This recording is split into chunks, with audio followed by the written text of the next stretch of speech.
Hello बच्चों, आज हम लोग पढ़ेंगे हिस्ट्री ऑनर्स सब्सिडियरी का जो बीए पार्ट 1 है, पेपर 1 और पेपर 2 का जो एमसीक्यू है। अगर आपने हिस्ट्री ऑनर्स कर रखा है या हिस्ट्री ऑनर्स कर रहे हैं, ठीक है, तो यह वीडियो आपके लिए है दोस्तों, ध्यान दीजिए। तो पार्ट 1 के लिए है, ये बेसिकली एमसीक्यू होगा, multiple choice question. MCQ multiple choice question का एक टेस्ट होगा। तो सभी बच्चों को मैंने नाम लिख दिया है, नंदिनी, गोपी, नंदिनी, वैष्णवी, ठीक है। चलिए, तो इसका हम अभी टेस्ट लेंगे और जानेंगे किस बच्चे की कितनी तैयारी है। तो शुरू करते हैं। चलिए, पहला प्रश्न, दूरबीन का आविष्कार जो किसने किया था? गैलीलियो गैलीली ने दूरबीन का आविष्कार किया था, लेकिन कब किया था? 1609 में। बिल्कुल सही, गैलीलियो गैलीली ने 1609 में दोस्तों ध्यान दीजिए दूरबीन का इन्वेंशन किया था। चलिए, नहीं, डिस्कवरी और इन्वेंशन में अंतर होता है। इन्वेंशन होता है जब आप नए चीज को खोज करते हैं तो होता है इन्वेंशन, और डिस्कवरी होता है जब कोई चीज एग्जिस्ट करता है, अब इसको खोज लिए। जैसे भारत था, बाद डिस्कवरी किसने किया था? Vasco D gamma. तो ये डिफरेंस होता है, ध्यान दीजिए। अगला क्वेश्चन, मैकियावेली किस देश से थे? इटली के शहर बता सकते हैं आप? कौन शहर से? बोलो। इटली के फ्लोरेंस शहर में, बिल्कुल सही। चलिए, इटली के फ्लोरेंस शहर में। चलिए, आपको सब कुछ बताना है। अमेरिका का प्रथम राष्ट्रपति कौन था? जोर से बोलो। George Washington. ठीक है। चलिए, अगला क्वेश्चन, अमेरिका कब आजाद हुआ?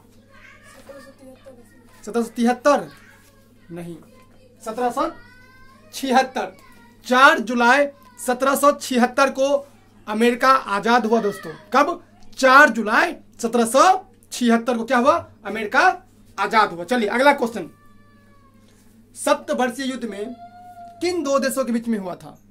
इटली और ब्रिटेन, फ्रांस और ब्रिटेन के बीच। फ्रांस एक बार गलत हो गया, गलत, एक बार में ही बताना है। चलिए, आप बताइए। 7 ईयर वॉर जो हुआ था, आपको कब हुआ था? 56 से 63 तक। 56 से 63। तो किन 2 पार्टियों के बीच में हुआ था? फ्रांस और इटली के बीच में। गलत। चलिए बच्चों, तुम बताओ। फ्रांस और ब्रिटेन। हाँ, फ्रांस और ब्रिटेन के रूप में, ब्रिटेन के बीच में हुआ था बच्चों 7 ईयर वॉर। कब से कब तक बताओ? 56 से 63 तक। बोलो, 56 से 63 तक 7 ईयर वॉर चला था। 56, 4, 60 और 3, 63, 7 ईयर हो गया। अच्छा, किसके हुआ? बोलो। फ्रांस और ब्रिटेन। फ्रांस और ब्रिटेन के बीच में। किसके बताओ? फ्रांस और ब्रिटेन के बीच में, ठीक है। तो क्वेश्चन पूछा था कि इसमें कौन जीतता है, कौन हारता है? ब्रिटेन विनर होता है और ये लूजर होता है। ये हार गया और ये जीत गया। तो कौन जीतता है? बोलो। ब्रिटेन। हारता कौन है? फ्रांस। चलिए, अगला क्वेश्चन, गोपी, ये जो 7 ईयर वॉर है, युद्ध है, जानते हैं 56 से 63 चला था। ये समझ आ गया, 2 देशों के बीच में हुआ था, फ्रांस और ब्रिटेन के बीच में। क्लियर हो गया बात? बट क्वेश्चन ये है, जो 7 ईयर वॉर था, किस संधि के तहत, किस ट्रीटी के तहत, ट्रीटी मतलब संधि होता है, जिसके तहत यह युद्ध समाप्त हो गया? कौन संधि हुआ था ना, जिसके तहत यह युद्ध की समाप्ति कर दी गई? युद्ध मतलब खत्म कर दिया गया। चलिए, नहीं पता? चलो तुम बताओ। पेरिस। हाँ, पेरिस ट्रीटी। पेरिस का जो संधि था बच्चों, उसके तहत, पेरिस का जो ट्रीटी था, उसके तहत क्या हुआ? ध्यान दीजिए, इसके तहत हुआ था कि आपको यह 7 ईयर वॉर जो था वो खत्म हो चुका था। चलिए, अगला क्वेश्चन, अगला तो बताना है बच्चों, लुई सोलमा को मृत्यु दंड कब दिया गया था? वैष्णवी कुमारी, दिस इज योर टर्म, बताइए। 1684 नहीं, लुई सोलमा जो था, लुई सोलमा, देखो, लुई होता है फ्रांस का शासक, तो लुई 14 हुआ है, लुई 15 हुआ है, लुई 16 हुआ है, लुई 13 हुआ है, लुई 12 हुआ है, ऐसे करके लुई 16 हुए हैं। तो लुई 16 को फांसी कब दिया गया था? मृत्यु दंड कब दिया गया था? बोलो। यस, 1793 में लुई सोलमा को मृत्यु दंड दिया गया था। कब? 1700 कब दिया गया बताओ? 1700 लुई XVI मतलब लुई 16 जो है उसको मृत्यु दंड दिया गया था 1793। बस दो ये बढ़िया क्वेश्चन है, इसको याद कर लीजिएगा। 1793 में कब? 1793 कब? 1793 में क्या दिया गया था? मृत्यु दंड। किसको? लुई 16 को, लुई 16वां को दोस्तों। चलिए, किसने कहा था मैं ही राज्य हूं और मेरे शब्द ही कानून है? लुई 14 नहीं, एक बार में बताना है। चलिए बता, किसने कहा था? 14वां। लुई 14 ने कहा था I am the state and my words are my rule. मैं ही राज्य हूं और मेरे शब्द ही मेरे कानून हैं। ये कहा था लुई 14 ने। देखो, लुई 14 अलग है और लुई 16 अलग है। लुई कौन होता है बच्चों बताओ? लुई फ्रांस के जो राजा सम्राट होते हैं, राजा होते हैं, किंग होते हैं, उसे कहते हैं लुई। क्या बोलते हैं? लुई। चलिए, तो लुई 14 जो था बच्चों, बहुत फेमस स्टेटमेंट दिया था, मैं ही राज्य हूं और मेरे शब्द ही क्या है? कानून है। जो मैंने बोल दिया वही कानून बन गया। I am the state and my words are the rule. मेरे वर्ड्स जो है क्या है? रूल है। चलिए अगला बताना है, नेपोलियन बोनापार्ट की शादी किस लड़की से हुई थी? बहुरानी जोसेफिन। जोसेफिन बुहारनी से। बोलो, जोसेफिन बुहारनी। बोलो, जोसेफिन बुहारनी से नेपोलियन बोनापार्ट की शादी हुई। देखिए दोस्तों, जो नेपोलियन बोनापार्ट था वो फ्रांस का राजा था। फ्रांस का किंग था नेपोलियन बोनापार्ट, और उसकी शादी जो हुई थी जोसेफिन बुहारनी। बोलो, जोसेफिन बुहारनी। मैं यहां लिख देता हूं, जोसेफिन बुहारनी। तो इस लड़की से, जोसेफिन बुहारनी से नेपोलियन बोनापार्ट की शादी हुई थी, मैरिज हुआ था। ठीक है, क्लियर? अगला बताइए, अगला क्वेश्चन बताइए, दांते किस देश का था? इटली। दांते हुआ, फिर मैकियावेली हुआ, दांते हुआ, मैकियावेली हुआ, फिर पेट्रार्क हुआ, लियोनार्डो दा विंसी हुए। ये तमाम जो थे बच्चों पुनर्जागरण के सबसे बड़े एक मतलब मुख्य चेहरे में से एक थे। सभी महत्वपूर्ण थे और सभी ने अपने अपने रचनाओं से, अपने अपने क्रिएशन से पुनर्जागरण को अमर किया, लोगों को बीच मैसेज दिया और अच्छा काम किया। ठीक है, चलिए, द लास्ट सपर नामक पेंटिंग किसने बनाया था? Leonardo da Vinci. इनका दो फेमस पेंटिंग है, एक मोनालिसा का पेंटिंग और the last supper. The last supper का मतलब नंदिनी क्या होता है? अंतिम भोज। अंतिम भोज होता है। चलिए अगला क्वेश्चन बताना है बच्चे, तुमको बताना है पुनर्जागरण की शुरुआत किस देश से हुई? इटली से, जहां पर लियोनार्डो दा विंसी का जन्म हुआ, पेट्रार्क का जन्म हुआ और मैकियावेली का जन्म हुआ, और किसका? और दांते का हुआ। चले, दांते की एक फेमस पुस्तक बताइए। दांते की एक फेमस पुस्तक बताइए जिसमें स्वर्ग नरक की बात की गई है। चलिए तुम बताओ। The Prince. नहीं, दांते की फेमस पुस्तक बताइए, तुम बताओ। चलिए ध्यान दीजिए, दांते की एक फेमस पुस्तक है डिवाइन कॉमेडी। डिवाइन कॉमेडी नामक पुस्तक जो है वो दांते ने लिखा है दोस्तों। किसने लिखा है? दांते। अच्छा ध्यान दीजिए, इस पुस्तक में दांते ने स्वर्ग नरक के बारे में बताया, हेल और हेवन। समझे ना? हेवन और हेल। हेवन मतलब स्वर्ग, हेल मतलब नरक। तो स्वर्ग और नरक के बारे में बताया है, हेवन और हेल के बारे में बताया है। किसने? दांते ने। The divine comedy. मैं लिख देता हूं यहां पर, the divine comedy. The divine comedy नामक पुस्तक लिखा है दांते। दांते ये कौन देश है भाई? Italy. He was from Italy country से। इटली का राजधानी है रोम। कहां पे है? रोम। चले तुम बोलो, मैकियावेली की दो फेमस पुस्तक का नाम बताओ, बोलो। The Prince the Prince, the हाँ, the Prince the monarch, monarch, the Prince the monarch। Monarch, ठीक है। द प्रिंस और द मोनार्क लिखा है किसने? Machiavelli। मैकियावेली। और मैकियावेली ऐसे इंसान से दोस्तों जो मॉडर्न पॉलिटिकल साइंस के फादर भी है। मॉडर्न पॉलिटिकल साइंस के फादर कौन है? मैकियावेली। आधुनिक राजनीति विज्ञान के जो जनक हैं आप कह सकते हैं मैकियावेली को। मैकियावेली ही है। और मैकियावेली ने ही स्टेट वर्ड को पॉपुलराइज्ड किया था, प्रसिद्ध किया था, चर्चित बनाया था, फेमस किया था, उसको चलन में लाया था। State word was coined by first of all the writer Machiavelli. He was also from the Italy. He wrote the book the Prince and the monarch, जिसने बुक लिखा the Prince and the monarch, ठीक है। ध्यान दीजिए, Vasco D gamma Bharat कब आए? 17 मई 1498। 17 मई 1498। चलिए अगला बताओ, शक्ति पृथक्करण का सिद्धांत किसने दिया? Montesquieu। मोंटेस्क्यू। किसने? मोंटेस्क्यू। मोंटेस्क्यू ने दिया था शक्ति पृथक्करण का सिद्धांत, ठीक है। चलिए, कौन सा एक युद्ध था जिसमें एक बूंद भी खून नहीं बहा और इसीलिए इसे रक्तहीन क्रांति, एक रत्ती खून भी नहीं बहा था, थोड़ा भी खून नहीं बहा था। तो कौन सी क्रांति है जिसमें एक भी बूंद खून नहीं बहा? नंदिनी बताओ। गौरवपूर्ण क्रांति। हाँ, गौरवपूर्ण क्रांति को ही कहते हैं रक्तहीन क्रांति। दोस्तों इसलिए देखिए, रक्तहीन क्रांति क्यों कहते हैं? सीधी बात, नो बकवास। इसमें एक भी खून नहीं बहा था, एक भी बूंद खून नहीं बहा था और इसीलिए हम लोग इसे कहते हैं रक्तहीन क्रांति। क्या बोलते हैं?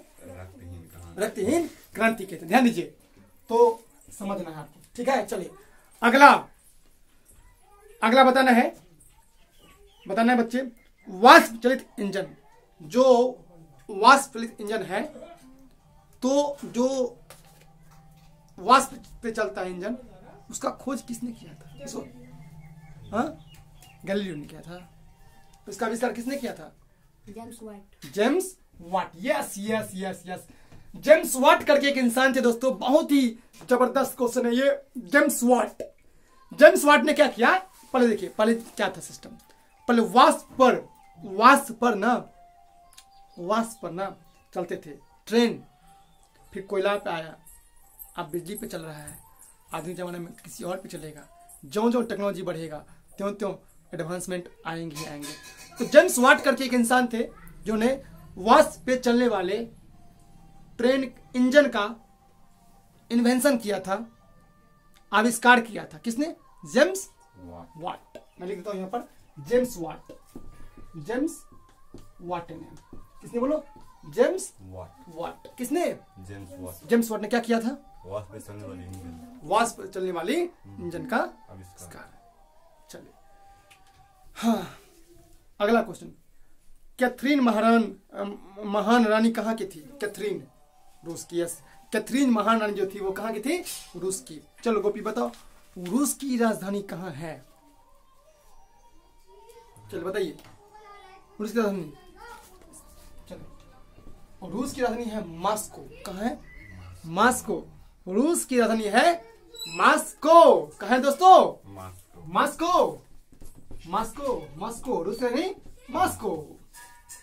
और उसने पहला कोरोना वायरस का टीका जो है स्पुतनिक करके बनाया था, समझे?